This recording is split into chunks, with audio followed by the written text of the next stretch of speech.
Welcome. You have found the show we call Real Men Don't Cry, or Do They?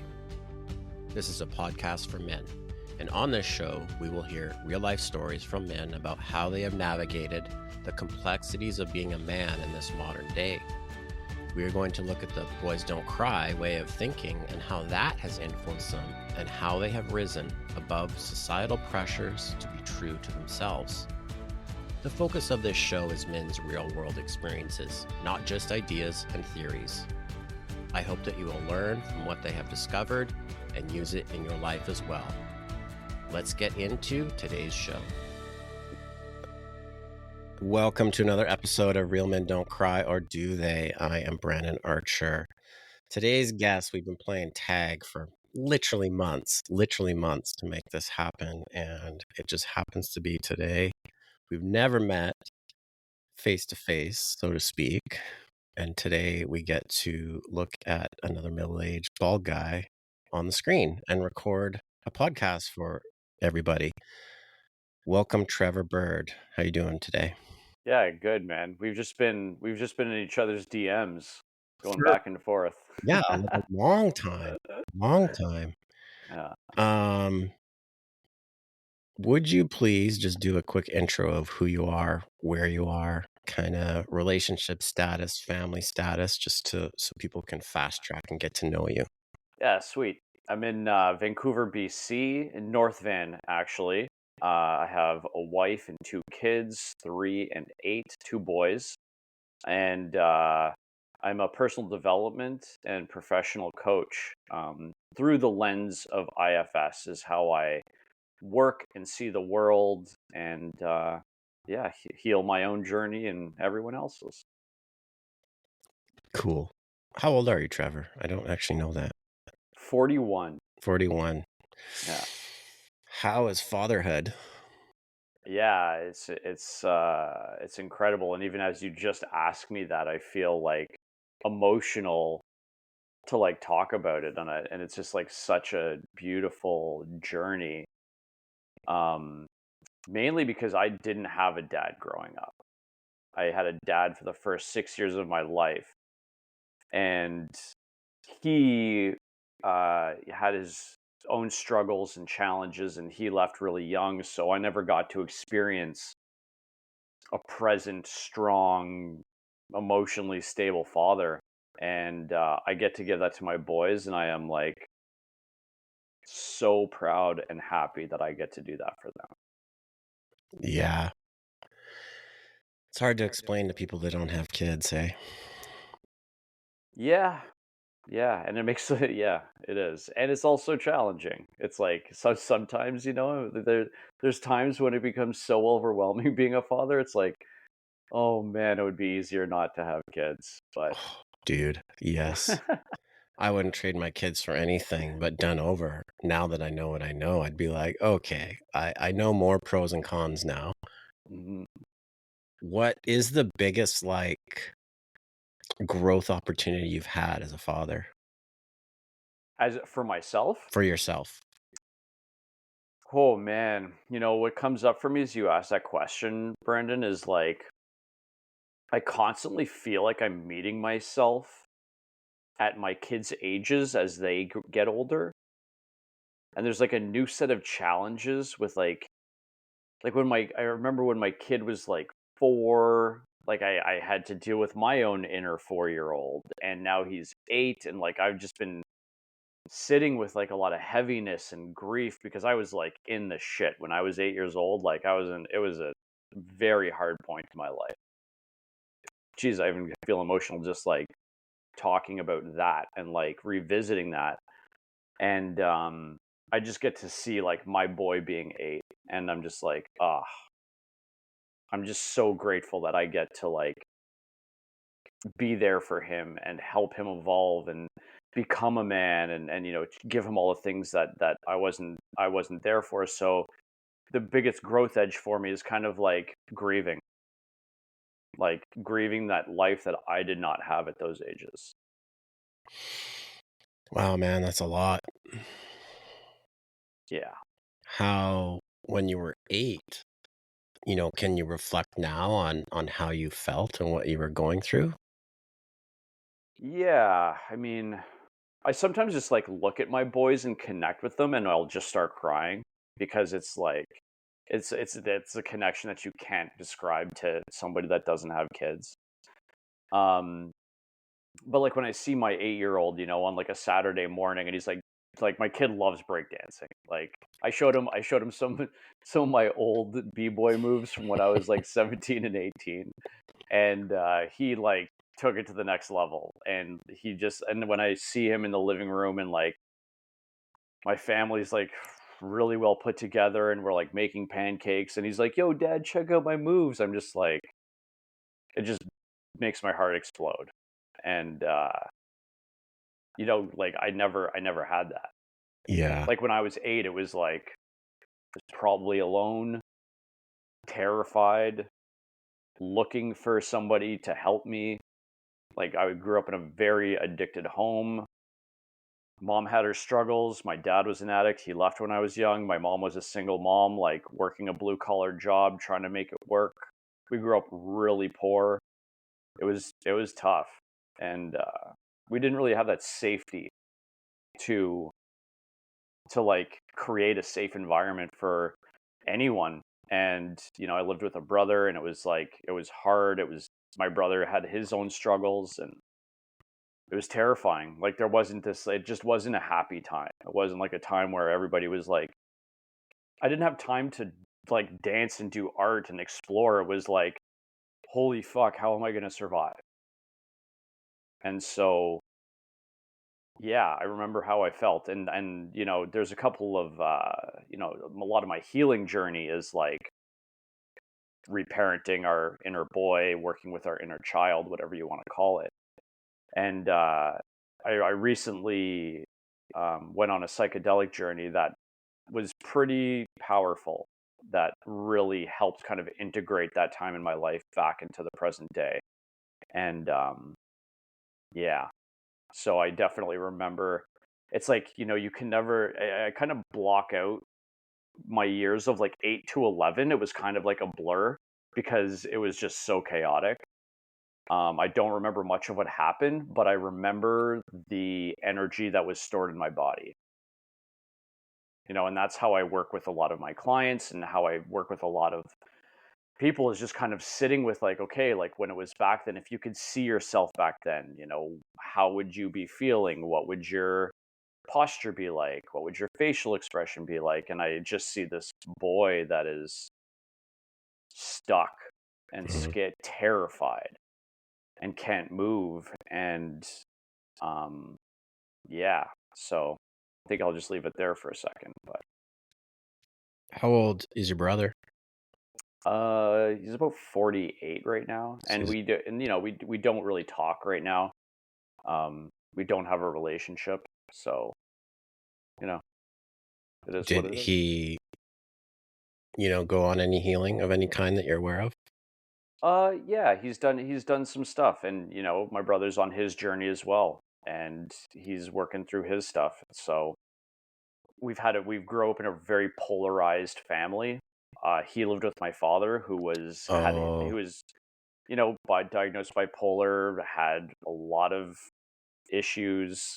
Um, and I grew up with my mom, and she was a struggling single mom. So it was like they used us as like chess pieces. They like played people against people. It was very triangulated. It was like it was a nightmare. It was a yeah, nightmare to that's grow up tough. That's in. Yeah, tough. yeah, What type of support was your mom able to give you? yeah. I mean, when we're parents, um, our intention, just like every human in the world, our intention is always good. Our intention is always to be there and love our kids as much as possible, the best way we know how, with the tools we have. And so my mother was an incredibly supportive woman. She's so strong for the amount of shit that she went through. You know, I couldn't even imagine being in her shoes at that age, and I have a ton of gratitude for that. And it's also the saying of like, no matter what we do, we're gonna fuck up our kids. And if you don't love them enough, they're gonna have a wound. If you love them too much, they're gonna have a wound. If you meet all of their needs, they're gonna have a wound. If you don't meet any of their, it's like you're just not getting out of it. They're gonna come away with some kind of neurosis of in one direction or another. Um, and so my mom was always very supportive. She's always like uh telling like whatever I was doing, she was behind me 100%. And I believe as parents, we are always giving our children simultaneously what we need to stay safe and alive, and what we don't need at all, and what we absolutely detest.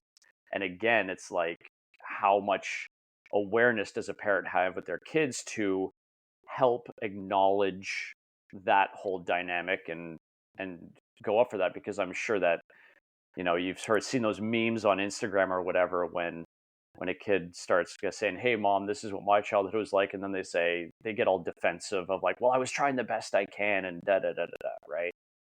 Yeah, and it's not about, yeah, I get it. It's, I don't know if you've ever, I think I've posted on this, maybe you've seen it, maybe you not. I strongly believe now that kind of the rite of passage to manhood in 2024 is reparenting ourselves. I think it's as simple as that. Because our parents did their best. But like you said, there's some kind of wound. And if we ignore it, we're not showing up for the world, or ourselves, or our kids the best we can. And best we can is a moving target. I also believe that. Because, one day you feel on top of the world and you got your shit together. The next day it's like, oh crap, I didn't sleep well, or something's on your mind, and you show up for your kids less than how you want to. How have you navigated your relationship with your mom today? Yeah, it's come a really long way. um, it's the best it's ever been by far. And one of the biggest things that so on the opposite side of my mom being very supportive, we were very enmeshed. Like, I was like, there's great resources out there. Like, there's a book called Married to Your Mom.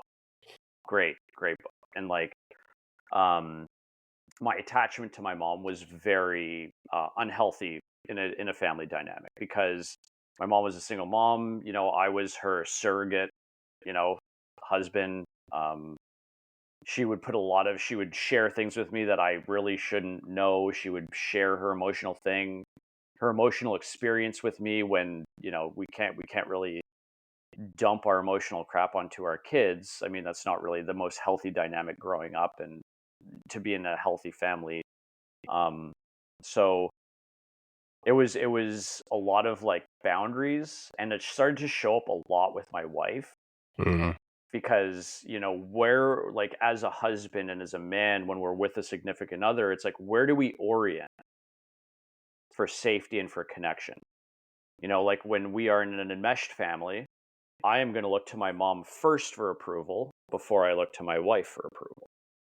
And that creates a very big sense of mistrust within my relational dynamic with my wife, because she's not going to trust me because I have my mother's best interest at heart. I don't have my wife's best interest So at heart. how long did it take you to realize you were doing that? Probably like 3 to 5 years. I've been with my wife for 11 years now. So like 3 to 5 years. And my wife was always like, like, I don't really trust you, and nor should have she. Um, but like, she was like saying all these things, and yeah, kind of realizing like how much I protected my mother. And actually, one of my coaches from a long time ago kind of pointed that out in me. He invited my mom into one of our sessions, and Epic. That's epic. yeah, it was good. My mom did not enjoy that session. But my mom said something, and I was like protecting her verbally, and he's like, "Don't do that. She's a grown woman. Like, you don't need to protect her anymore." And my mom was like, "What?" And I was like, "Holy shit, I've been doing this my whole fucking life." Like, my whole life I have been like minimizing for my mom, protect my mom has been very volatile in the past. And like, I mean, how could you not be when you're a single mom making, just above poverty Yeah. line trying to support a kids? It's like, I'm not saying like, mom, you shouldn't, but it's like it's hard to be a human in those circumstances. And yeah, I was a person that was caretaking my mother's needs constantly. And so How yeah, often do you see men doing that today? oh, it's like one of my most common things of sitting with men is, getting them to cut that like umbilical cord with their moms so that they can orient towards their present day family and start to move forward and create the life that is for them. It's not for Yeah. their primary or their family of origin. I have a question on kind of the coaching space and the men's work space because when I was introduced to it, however many years ago, there was so much focus on the father wound, and I'm like, yeah, this makes sense. But then as I dug into my own stuff and then watching other men, I'm like, wait a minute. There's all this mother stuff that, from my experience, impacted me way more.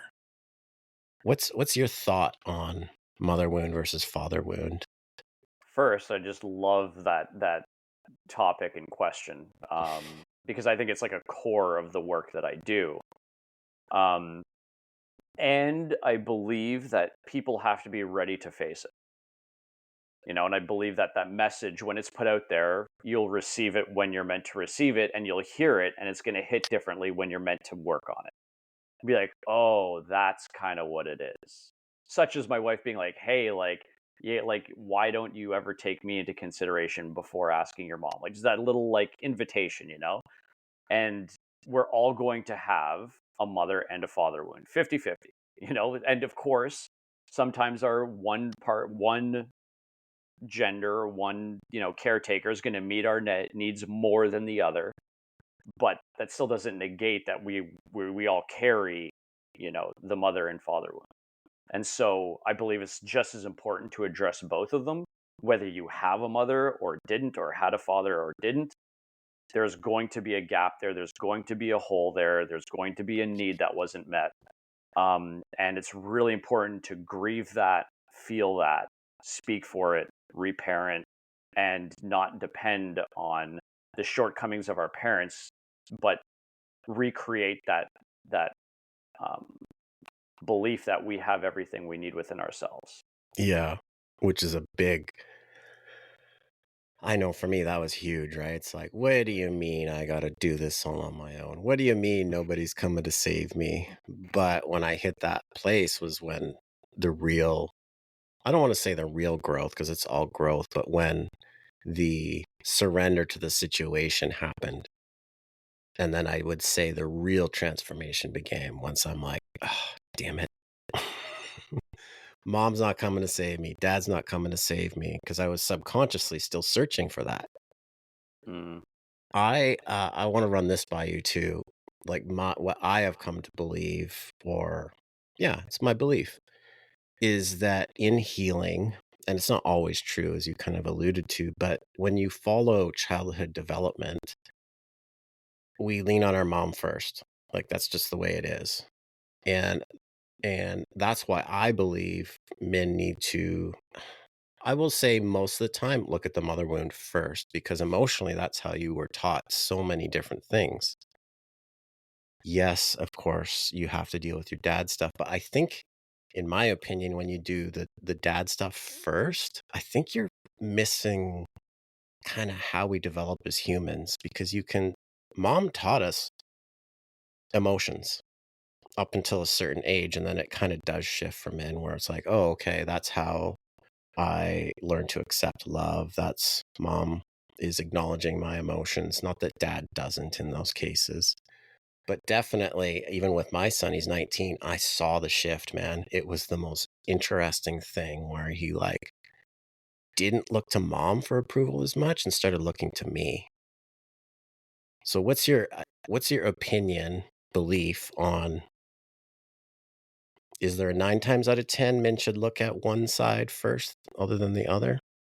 I mean, I think that, life is a journey and it's not really up to myself to tell a man like what he should or shouldn't be doing. I believe that, the journey that we're on is going to put you in a direction. And I mean, how we tell if there's trauma or if there's something we should look at is like our behavior in response to the size of the situation. So, if we are surrounded by men, you're a man and you are surrounded by men and you start to feel insecure and shut down and quiet, that I mean, it's like some people are like, "Hey, I'm really insecure." It's like, "Okay, well, what's happening in your environment when you're insecure?" That's going to take you down like that fatherhood route. And they'll be like, "Oh, well, there's something there." And then we can explore that first, for instance. Whereas, like in my relationship, I have a partner, but every time she starts to give me feedback, I lose my mind. Well, it's definitely attached to your mom. So then we would start like the mother wound journey, right? So I think it really depends on like what is showing up, like the reactivity within us. It's always that's like the neon sign to the inner work, and who's to say like which one it's pointing to first. I like it. Um, but if you're coming in and you're like, you know, if somebody's like, my life isn't working well and I need help, and then it'd be like, well, where do you get really angry or reactive or whatever, and whatever happens for them, it's like we call them trailheads. That's the journey we're going to embark on. That's not to say like I know where this trail goes. Good chance all these trails are going to meet up somewhere in the back end of the mountain, but we're going to start with like whatever that is, and it could be attached to mom, it could be attached to dad, and a lot of work that I'm doing actually right now is like it could be attached to a lot of legacy and cultural and societal, like we get given all these stories throughout our life of like this is all going to make you happy and this is what you're going to do, and like when we deconstruct all of that, it becomes a pretty fascinating place to go on a healing journey. Yeah, I like the trailheads analogy, because that was one I use. Is we get, and this kind of ties into what you're talking about, the societal legacy stuff. Is we're often shown like the life escalator. Go to university or college, get the degree, get the house, get the relationship, and it's just, oh, this is just so easy. But if you look, there's actually like these path through the forest. That's not a straight line. It just meanders through the woods. And there's so much beauty there for all of us. And you Yeah. don't know where it's going to go. Like you don't. And I think that shift from the escalator, and it's just like, I know where this is going, to this like more human, in my opinion, journey through the woods, people are like, wait a minute, what the fuck? Like everything I thought I knew is not true. Like what? Yeah. Do you mind if I say something to that?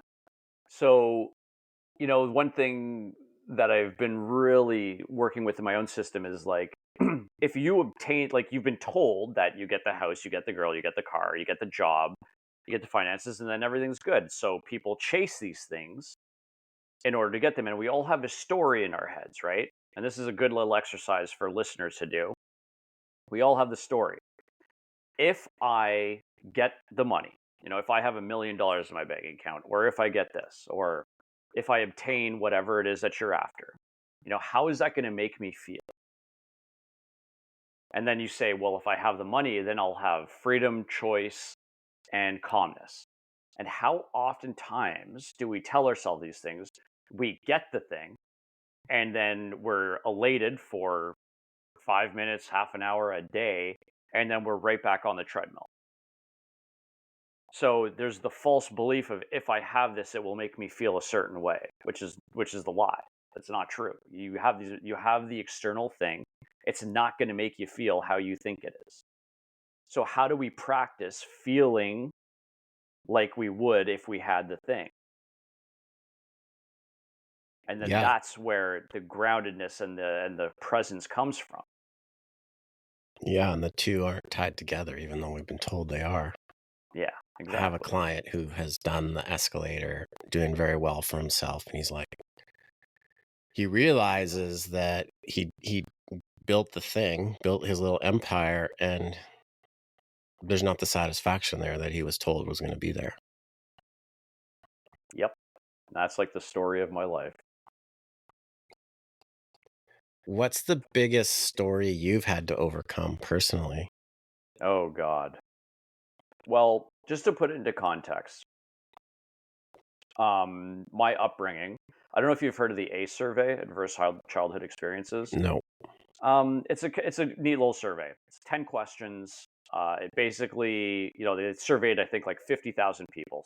I don't know the exact numbers or anything, but it's like things that happen in your life that could be, pretty significant. And if these things have happened, if you're over a 4, your expectancy for life goes down.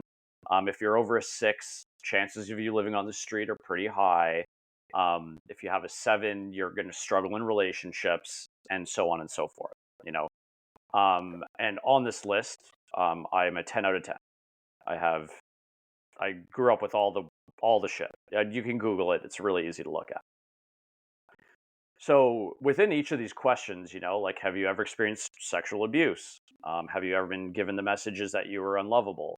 Have one of your parents been incarcerated? Like, pretty significant things. So it's like, it's hard to say like what I've done a lot. Like, I've worked through a lot, and they've all been equally as huge. And if I could like kind of take all of it and just say the biggest thing I've done is look at all of it. And not to say I'm a perfect human being by any means, but I look at like the way that I can hold the relationship, the way that I can understand my children, the way I can take accountability, move through this world is like I look at myself and I'm like looking at the man in the mirror. I think get a post on that. It's like, man, like I could not look at myself 12, 15 years ago and be like, I would never see myself getting to where I am today, where it's like I have nothing but the utmost amount of respect and love, and like, holy shit, man, we did this. Yeah. Fuck yeah. That's amazing. It's funny that post you're referring to came like from my journey, from my heart, from my like waking up and going, what the fuck am I doing? Who the fuck? Like I'm a complete train wreck, to like surrendering to the process of healing and learning I am doing my best. And that was huge for me. And to the again, this doesn't make as much sense to people that don't have kids, because I'm sure you can attest to this. You look at your kids, there's nothing they can do that will take away that love you have for them. It's impossible. Like for me, I was like, it's just there. And it always didn't make sense to me. It's like self-love. I'm like, what is that even? Like, nobody teaches us what self-love is. And then you start researching and looking into it and diving into it. And I remember thinking, how in the fuck can that be possible? Like, how is that possible? Most of us, have so much shame or self-loathing that it just doesn't compute. But I did the work, and sure as shit, there's a day that comes and you look in the mirror and you're like, you're a fucking good man, and I love you. It's really How do funny. we I know it's more experiential, but we should riff on how do we explain that to men that this is possible. Yeah, I always say like I talk a lot about self compassion and like learning to love yourself, and I always say like if I heard myself talking like this 15 years ago, I'd probably punch myself in the face. Like no, like if you it takes a certain error on your journey to be able to be like, yeah, okay, I see what's going. Like, you hear inner child and you're like, that's ridiculous. Like, piss off. Like, it's not a thing. And like, self love is a bunch of bullshit. But like, how do you cultivate it? Yeah, that's a lot of the work that internal family systems is based around. Um, and I just wanted to go back and segue of like, the thing that really put me down the path is like, this path of healing was like my wife threatened to leave me at one point, because she was pregnant. I was opening up like 2 businesses. Already had one. I was like working my bag off, like working 7 days a week. And I was like, this is what fathers do, because I don't know how else to be a father. I've never had one.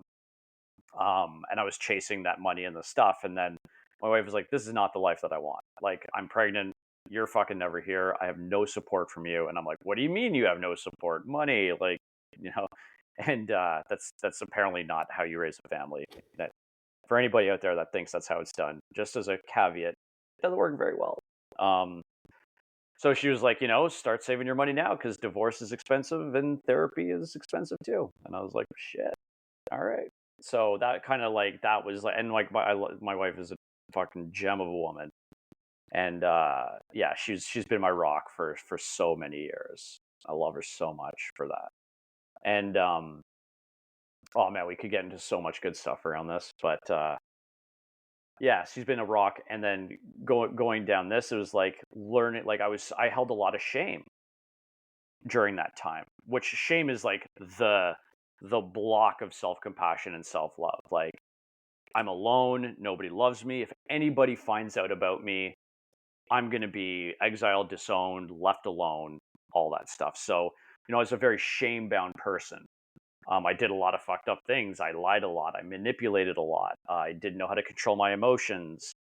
I believed I was unlovable, that I wasn't enough, all these kind of things. So, and I told myself if anybody would find these things, they would be confirmed and I would be all alone. So learning to work with our shame is definitely a huge journey, huge. And I did believe it takes a therapist, a coach, a practitioner, somebody to help you navigate that.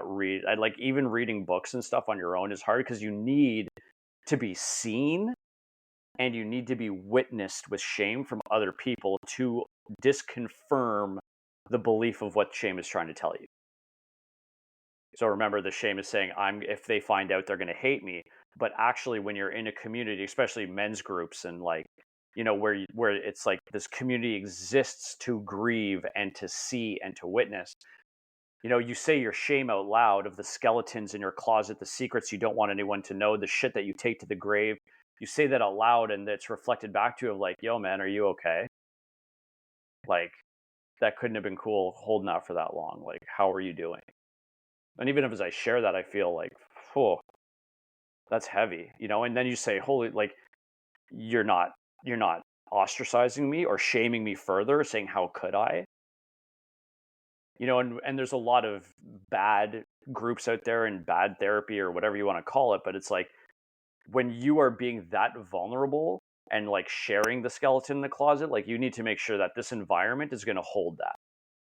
And it's not going to say, what the hell were you thinking? Why would you do that? Oh my God, I can't believe you. Like, that is like just going to shove it down even further and make you feel even worse about this thing. So it's like, you need attunement. You need a good supportive, energy to be like, hey, maybe what you did is not okay, but we're here to be with you and help you let that go. Yeah. You said attunement, and that's like tying that into something you said about behavior. Like, unless you're attuned, it's really hard to check your behavior because you're just used to it. And I know shame for me, that was another pivotal moment. John Bradshaw's Healing the Shame That Binds You just blew my world open to like, oh, this is it. This is what's holding me back. And it's pretty covert. Like, North American society is set up, it's shame-based. 100%. It's shame-based. So when we have generations of families using shame to parent, you look into marketing and it's all shame-based, it's really hard to see that that's what's going on. And when we have that reaction to self-compassion of like, that's bullshit, or God, get that away from me, it kind of points to like, there's like shame there that is unresolved, right? Yeah. And that's not to criticize or judge or anything. It's just a noticing of like, this is how the inner system works and tries to balance. Yes. You touched on like different groups, and there's good ones and bad ones. I've seen a few lately.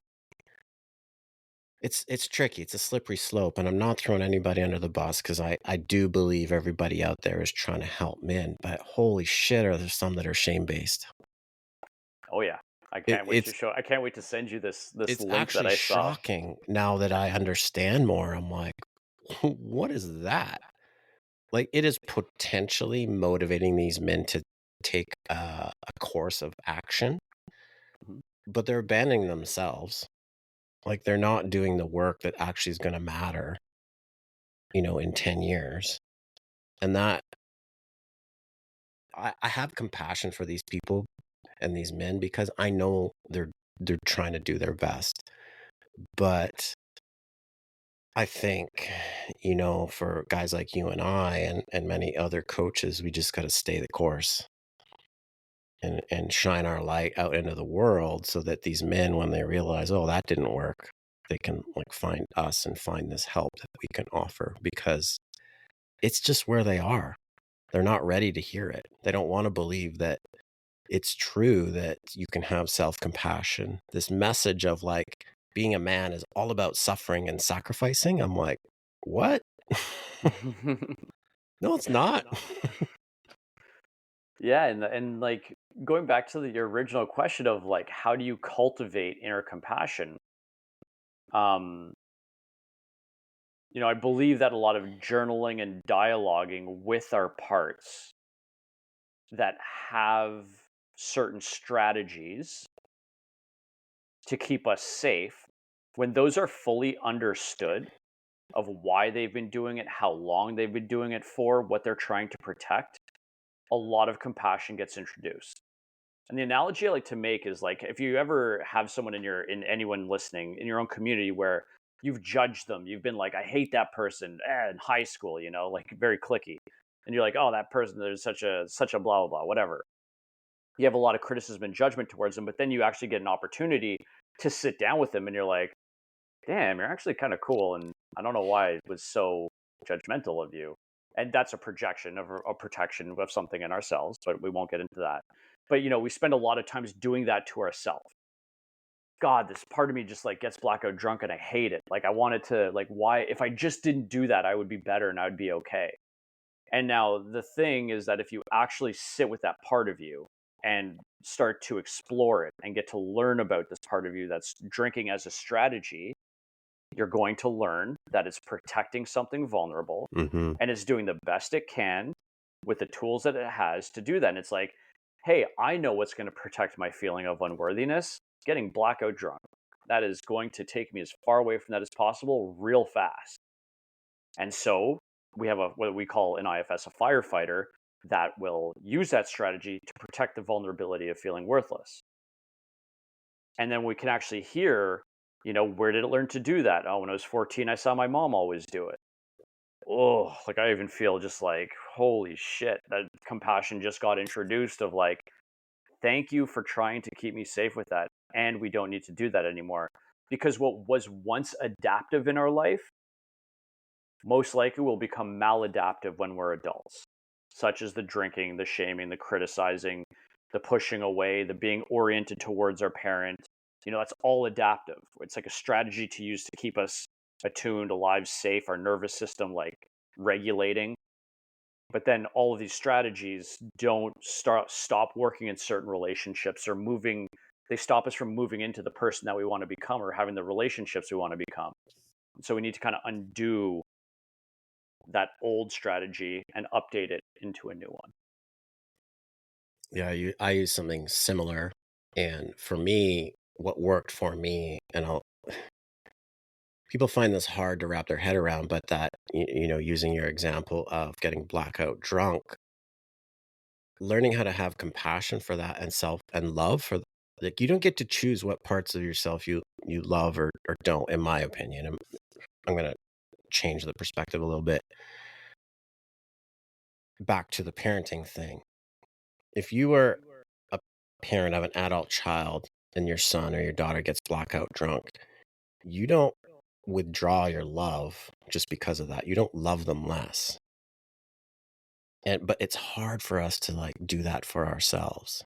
But for me, that was huge. It's like, oh, wait a minute, all these times I was shitty to my kids or mistakes I made in my life, I can love that part too.